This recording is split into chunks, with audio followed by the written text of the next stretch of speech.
There is a dimension beyond which is known to humankind, a dimension of sound and sight of mind, a dimension intended only for mature audiences, and exists solely as a form of entertainment, without intentions of education or societal enrichment. It's a podcast. It's what you're listening to right now. It's a podcast. It's a podcast we call Lore Folk.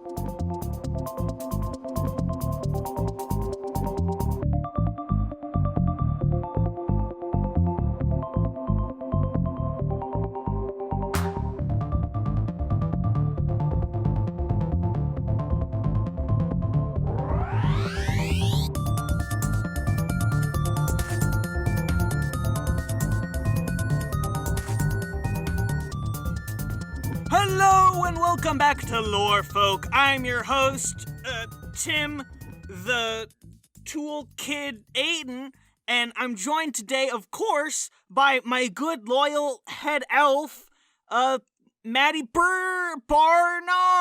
You thought we were talking about Tim Allen's The Santa Claus only once, you motherfucker, you thought. Hi, it's me, Maddie. I'm unexpectedly the #1 Santa Claus stan. It's me, you found me, here I am. I literally hadn't seen it until today, but let me tell you, what a film. Now, dear listeners, you may think, this isn't supposed to be a movie discussion podcast, and it's not.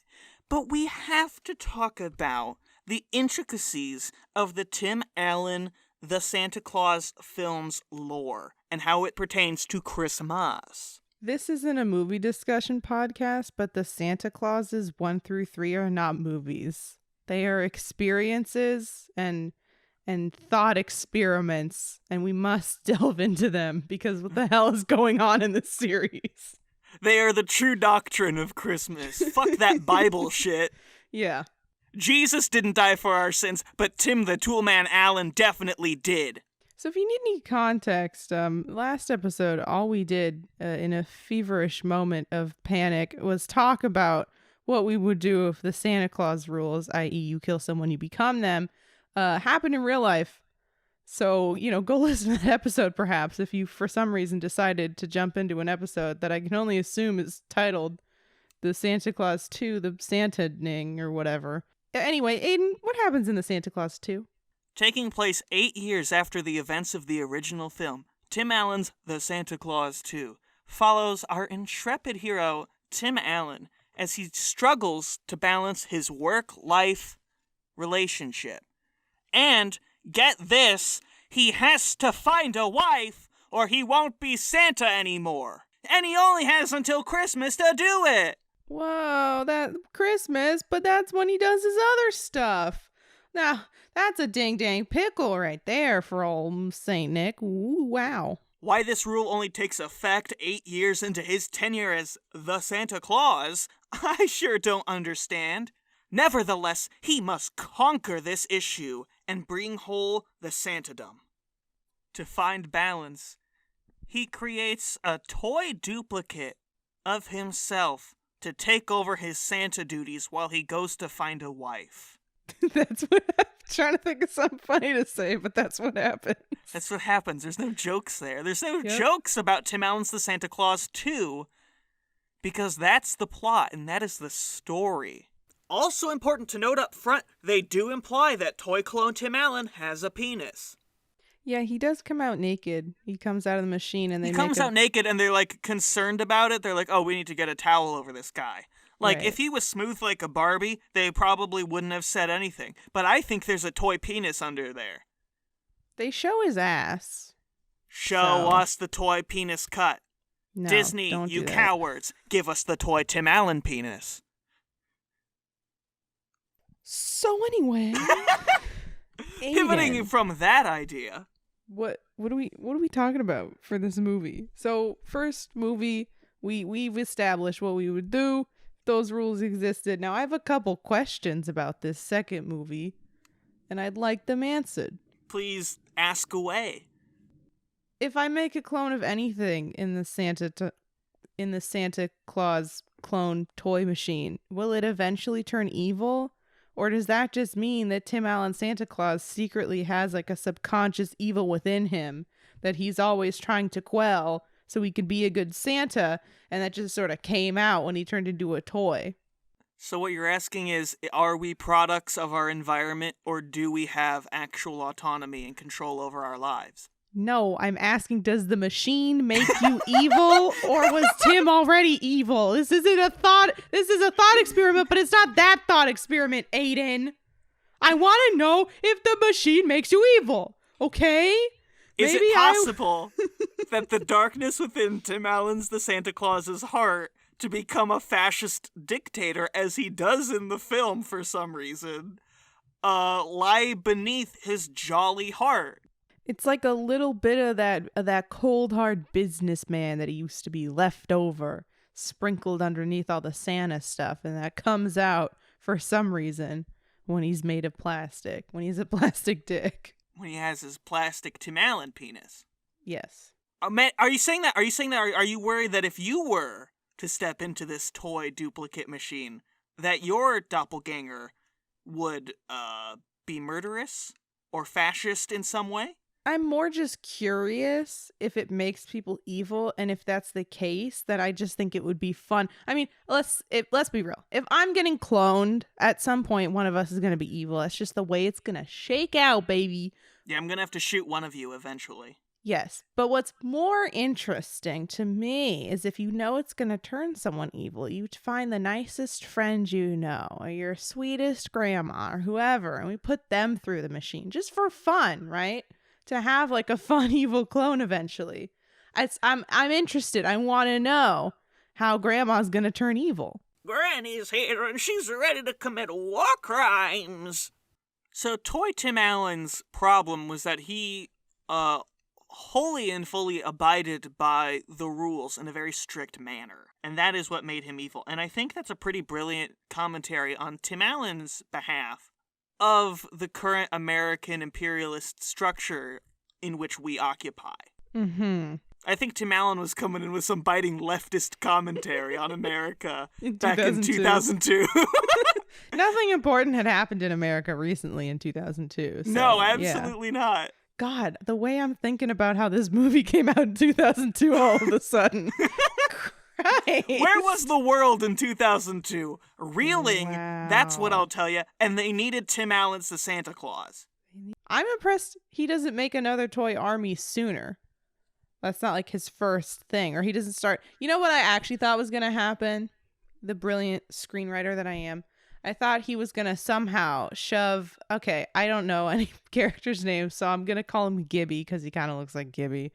Gibby and the hot elf who's an adult. I thought he was going to shove them through the machine and hide them away in a closet somewhere.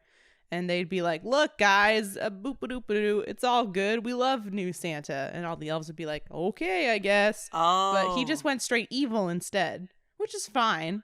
Instead, he decided to make an army of tinsel toy soldiers who are completely useless, and yet all of the elves are quite fearful of them. But they all seem to have... Okay, here's what blows my mind. Okay, Tim the Toolman Allen's duplicate Santa. He has his own thoughts, and he has his own feelings and emotions.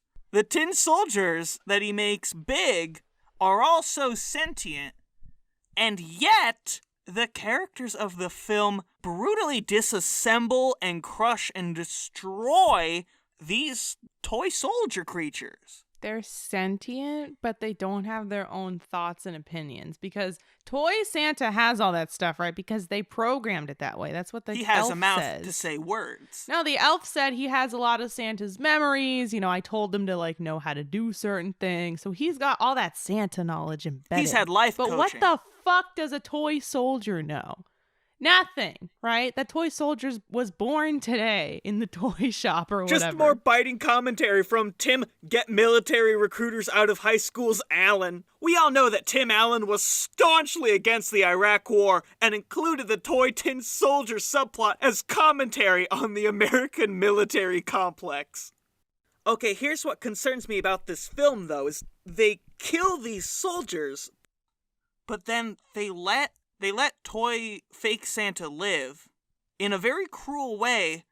They shrink him down to regular toy size, and then they put him up for sale. But they do not revoke his sentience. He's dancing with the toys at the end, trying to get them to do what he is doing. So now he has to live life like an actual Toy Story character. They put him up for sale? How did I miss that? I thought they just was shrunk during him the down credits. and he sort of, oh, fuck, I was immediately on to the third movie. Shit. You fool, you missed it. Wait, what? That adds a whole new layer. He's just there? He's just small? How could Tim Allen, who knows the existential turmoil of being a sentient toy, a movie that he even references in this movie, how could he do that to another being? How could he willingly put them in that position? He's evil. Maybe they thought he must be tried. I mean, not tried, but his crimes, he couldn't just die, right? You can't get off that easily if you're going to try to be evil Santa and start a whole war and give all the children coal. So they thought that the best punishment was eternal life as baby Santa, plastic baby Santa. All right, we've discussed Toy Tim Allen enough. What we need to address in this movie is the fact that it's mostly a romantic comedy?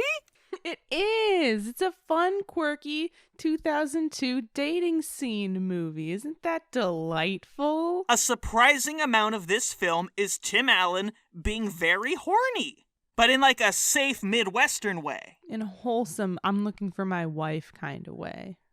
He gives a couple looks that are unsettling and I don't like. He's horny in a magical Santa way that makes it okay. So at the beginning of the film, Tim Allen finds out that he needs to find a wife. The second Santa Claus, if you will. It's called the Mrs. Claus. The Mrs. Claus. It's please pay respect to the excellent double pun that they've pulled off in this film. Thank you. And at the same time, his son is acting out in school. He's spray painting the gym and being anti-Christmas. So Tim the Toolman Allen has to go back home to confront the school's principal to stop his son from being suspended. But then sparks fly, and he falls in love with the principal. What's her name? Newman? She's just a mean Hallmark movie lady, but it's weird. Here's where I was confused. She's a mean Hallmark movie lady, right? She's in the big city, she's got her big job, whatever. But she doesn't hate Christmas. She's just doing, I don't want to go down the whole Ferris Bueller debate here, but she's fucking Ed Rooney. She's just doing her job, like literally yelling at children for doing graffiti, and that's it. But they make her out to be such a bitch at the beginning of the movie that I was like, I don't want him to end up with this fucking dude. She can't be Mrs. Claus. And like, yes, I grew to love her, because of that scene where they got all those old toys or whatever. But like, she's literally just a lady who's like there. Just because your son hates her doesn't mean she's mean. This is what I want to talk about. We talked about this very briefly before recording.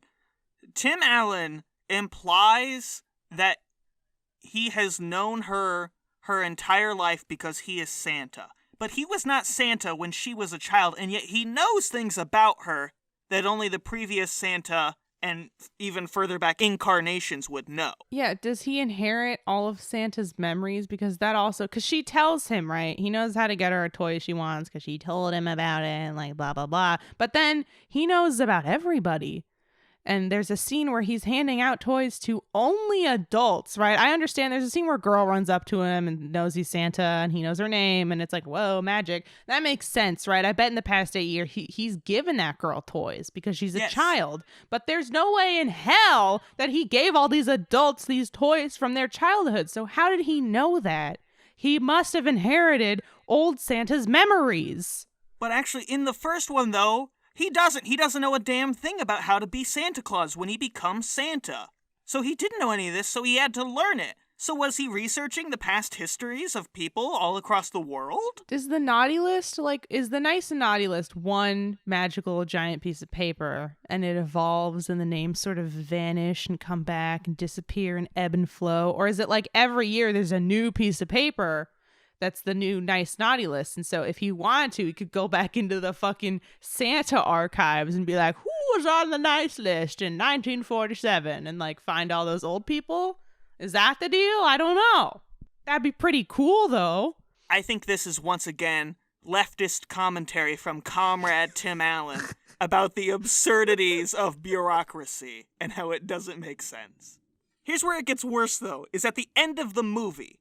when he asks her to become Mrs. Claus, he tells her that he has known her entire life, and she is operating under the assumption that this man did not in fact murder the past Santa and inherited his Santa powers and the Santadom, that he has always been Santa. She's operating in a world where he is an immortal being who has watched over her since childhood. When he asks her, she doesn't understand how any of this works, and yet she still says yes, despite the implication that this is a 1,000-year-old man in the form of Tim Allen.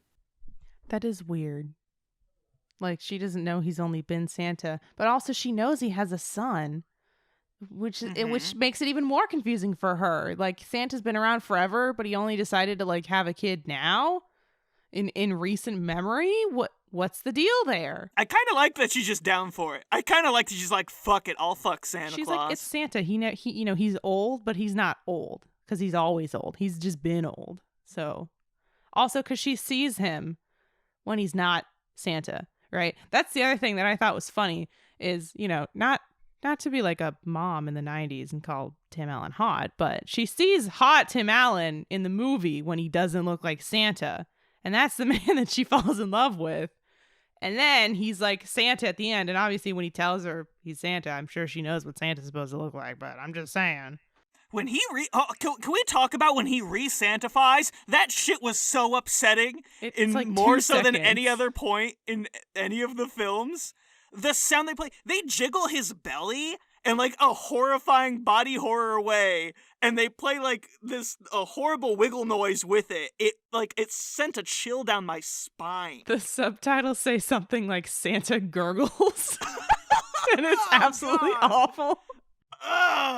I was so distracted in that moment because I wanted to see if they were going to pull a Shrek, and the whole time I was thinking, is she going to become Mrs. Claus? Like, is she going to look old also? Is she going to plump up a little? But no, she just stays the same. They kind of did in the post-credit sequence, actually. And then they backtracked in the third movie. Well, yeah, so it's like in the third movie, she's all, she's festive. She's got her little hair curls and all that. But yeah, she's not old. But also, I will say that Tim Allen Santa doesn't look... I mean, he looks old.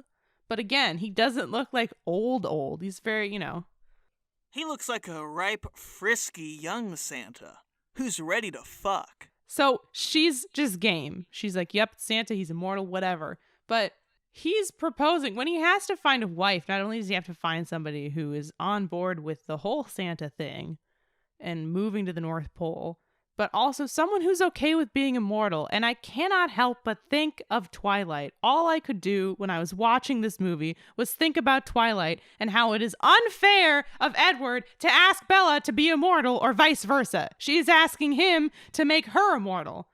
And I just don't know if, like, you're on your conscience, if you could do that to somebody. But here we are again with some dude asking not only just for marriage and the commitment that entails, but the commitment of a woman to be immortal with you forever. And I just think that that's a lot to ask of somebody that you met, like, less than a month ago. I don't know. I just kept thinking about Twilight. Wait, Maddie. If you kill Mrs. Claus, are you married to Tim Allen?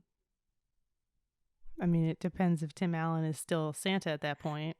But yes. Here's my... Okay, I have a couple questions. Let me just clarify this first. There's a couple different types of immortality. There's the kind of immortality where you're literally just, like, impervious to everything, right? You can't die. You can't be injured. But then there's also immortality.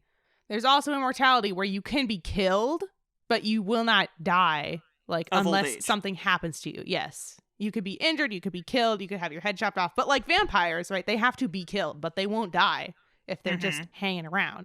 And I assume, clearly, Santa Claus is the same rules because he's been Santa for 8 years and he has not aged. He's old, but he hasn't aged. But you can kill him. So anyway, and then my next question is, if you kill... So you said if you kill Mrs. Claus, do you become married to Tim Allen? I think the answer is yes. That's all I needed to know. All right, I'm back. It didn't work. Santa's the one who's out in the field every year. Santa's on the front lines. He's risking his life for home and country. Nothing is going to happen to Mrs. Claus unless somebody tries to raid the North Pole, and I don't think that's going to happen. When you become Mrs. Claus, not only did she agree to being Mrs. Claus, she agreed to being immortal, and she agreed to be married into the entire lineage of Santas because she doesn't know, right? She's Mrs. Claus no matter what. So if Tim Allen goes and slips on another roof or somebody actually maliciously plans to murder him this time and they come back and it's a new Santa, she's just married to them still. She's rolling the dice every time he goes out for Christmas, hoping he doesn't fucking die. Because it's not just oh, my husband's dead. It's oh, my husband's dead and here's my new husband. I hope he's cool, right? Well, here's the thing, though, is in the original Santa Claus, when the Santa dies, he deflates or whatever.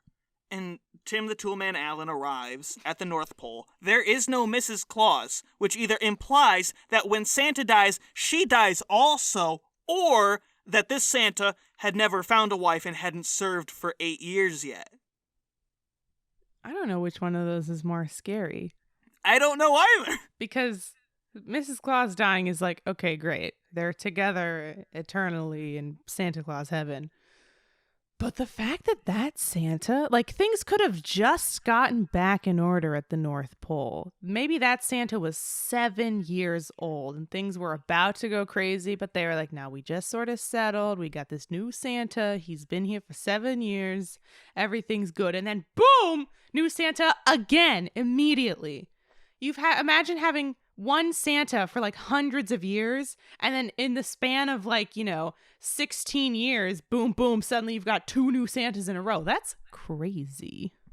Well, there is a line that Curtis says in the second movie where he's you can't stop being Santa. Kids are 86% happier with you as Santa now, or something like that. So maybe the past Santa was just really shitty and he couldn't find a wife. Maybe. But wait a minute. Wait a minute. This goes deeper. Curtis, at the start of the film, has forgotten that this Santa Claus is even a thing. This secondary Santa Claus, the Mrs. Claus. Meaning that there has not been a Mrs. Claus in quite some time. Meaning that not a single Santa Claus has survived 8 years without dying. The lifespan of a Santa is that of a butterfly. They live and then they die. It could mean that. But what I was thinking was that we've had this Santa, the Santa that I'm going to call him Santa 1, Santa Prime, which is the one that Tim kills in the first movie. Santa Prime has been married. He had a Mrs. Claus, but she died a long time ago. Because here's what I'm going to suggest is that if Santa dies, Mrs. Claus dies with him. But if Mrs. Claus dies somehow, tripped on a cookie or something, Santa does not die. Because there's nobody there to replace him. Right?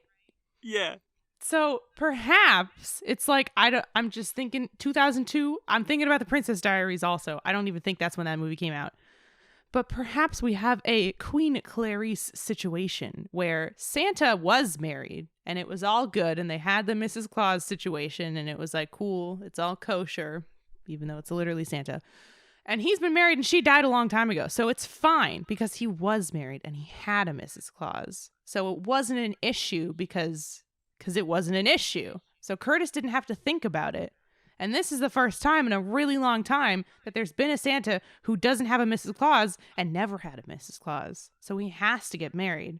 But that would imply, again, that either all Santas died before 8 years had gone up, or all of the Santas before him were widowers. Well, you don't know that. You could have had let's say 20 Santas before.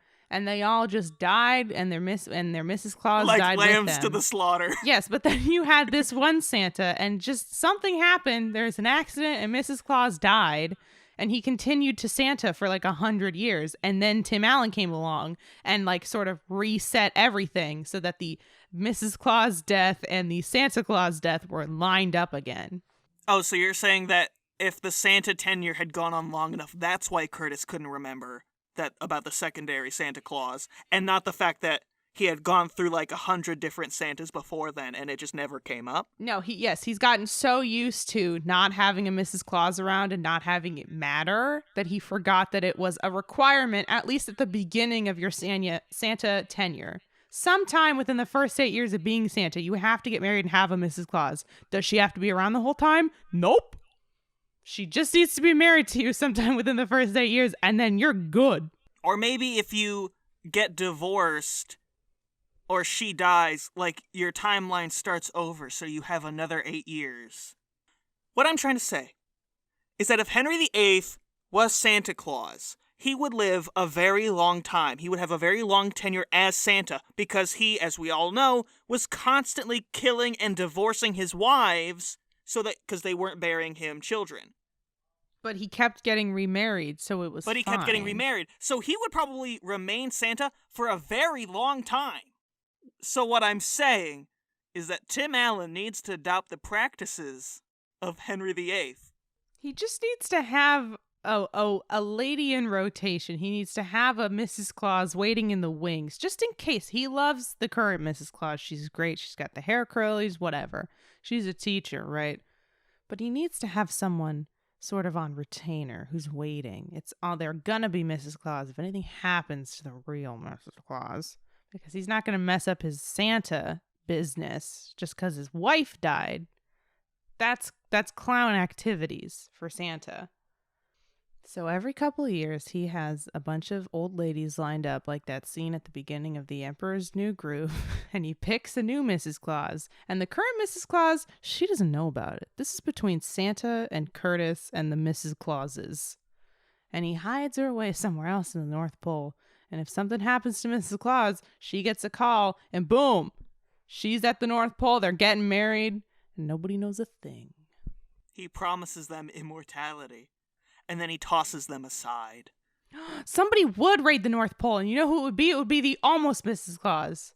Because if so Santa's married to Mrs. Claus, they live at the North Pole, they're happy, right? Santa's worried about something happening to his wife. Like it's a workshop, it's the North Pole, tons of things could happen. She could just die on accident. So he wants to have a lady on retainer. So he goes and finds someone and says, hey, listen, here's the deal. I'm Santa. I have a wife. We're happy. I love her. Got the wife at the pole. And with the elves and the toys, and she's there at the pole with the wife, and I live there with my wife at the pole. But you're here just in case, right? And if something happens to my wife, you'll be coming in. You'll be the heir to the Santa throne, to the Mrs. Claus throne, and you'll be immortal. And we have cookies at the pole with the wife, and the toys at the North Pole with my wife where I live. And so the retainer Mrs. Claus is like, oh, I see. If something happens to your wife, I get to be immortal and have cookies. So who the fuck do you think is going to kill Mrs. Claus? She's not going to trip on a cookie. I mean, she is, but it's not an accident because the retainer Mrs. Claus snuck up to the North Pole because she knows it's real. And she slipped a cookie underneath the real Mrs. Claus as she was walking down a hall, and she tripped and died. And then she had to run back to, the not North Pole so that Santa could call her and be like, oh my God, something happened to Miss Claus. She died. And she'd be like, interesting. Did she trip on a cookie perchance? And Santa will be like, how the hell did you know that? And she'll be like, I don't know. There's cookies at the North Pole. Anyway, here I come. Whee! And then she's immortal. And she knows to watch her back because she knows how the retainer Mrs. Claus system works. Because the first Mrs. Claus didn't know about that part. But now she's got insider knowledge. So nobody's coming for the second Mrs. Claus because she's got eyes in the back of her head. Just another example of a patriarchal system pitting women against each other. Yup. You fucking nailed it. I don't know why I said all those fucking words. Wasting my precious breath when it's just, two babes fighting each other. Yeah. Okay, there's one last very important question before we wrap up this very important discussion about Tim Allen's The Santa Claus 2. Would you marry Santa Claus to save Christmas? Can I still do Hanukkah at the North Pole? Can we still... Can I still do it at the North Pole? Then yes. Big of me to save Christmas, I think. Now, second, even with the possibility that if he dies, you die? And all the baggage? Or the fact that if he dies and a new Santa comes, you might be married to this new stranger? Yeah. I see it as more, I know Santa's only gone one day of the year and then he's there all the time, but for that one day where he's gone and he might not come back and it might be a different guy, it's sort of a Persephone Hades situation. Like, she's oh, chilling. That's beautiful. She's chilling, right? Hades sucks sometimes, and sometimes she has to be there, but at the same time, she is simply chilling. She's got snacks. She can entertain herself. She's got her grapes. Yeah. So if sometimes poor people come in the underworld and they do stuff and they fall in love and then the guy's they dumb. Sing their fucking song to get their fucking wife out of there. Sometimes they turn around because they're stupid and they can't just say, "Hey babe, you back there?" And she'll say, "Yeah babe," and then they walk out. But she's chilling. So I think even if a new Santa came in unexpectedly, yeah, I still live at the North Pole. I still got my cookies. I got my elves. And as long as I can do Hanukkah, then, there you go. Now, follow-up question. Would you marry Tim Allen to save Christmas? I like Tim Allen. He's cool. Wrong answer. But fuck them kids. Fuck them kids. I will only marry him to save Christmas if he's Santa, because as I stated previously, it is about the perks that come with the North Pole and everything that's there. No offense, it's not about Tim Allen. Because if I just married Tim Allen to save Christmas and we lived in like a suburban house in 2002, that's not the vibe I'm going for. I can't go back to low-rise jeans. I won't do it. Sorry, Tim. All right. That's the end of the show. Thanks for joining us on this deep dive of a cinematic masterpiece. And before anybody gets upset in the comments saying we got political, just know that it's not our fault. We were simply picking up what Tim Antifa Allen was putting down. You were radicalized by the writings of Michael Foucault and Karl Marx. I was radicalized by Tim Allen's The Santa Claus, too. We are not the same. And you can share the wealth as Tim sees the means of production Allen would by subscribing to our Patreon, subscribing to our YouTube channel, and other such things. We have another tier list video coming out on Christmas Eve, so be sure to check that out. Also, make sure to send Yahoos and cryptids and such, which is what we usually talk about on this podcast. Send them over to lorefolksubmissions@gmail.com. Just be sure to include your name and pronouns when you do so. If you don't send us cryptid content to talk about, we're never going to do a regular episode again. It's all goofs and bits and Santa Clauses from here on out, so you better send us something spooky. And so I'll leave our listeners with this final thought. If a Santa Claus dies in the forest and nobody's around, does it ever really crash or even make a sound? When a Santa dies in the forest and there's nobody around,